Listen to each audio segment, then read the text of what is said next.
How to fix there is a problem with your connection to our online server or service. So how can you fix the problem in NBA 2K25?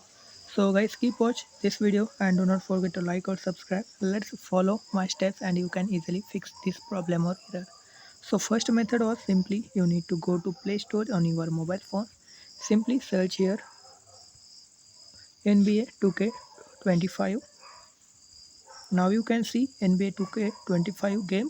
You need to simply update your game. If any update was available, simply update your game or application. After the complete of update, you can see you just need to restart your game and your problem will be fixed.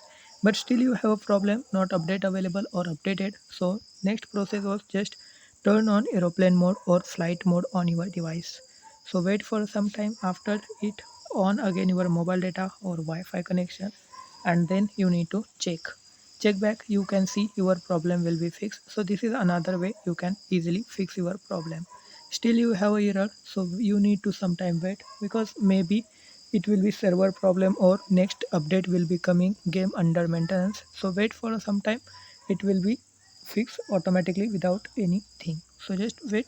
Do not forget to like or subscribe.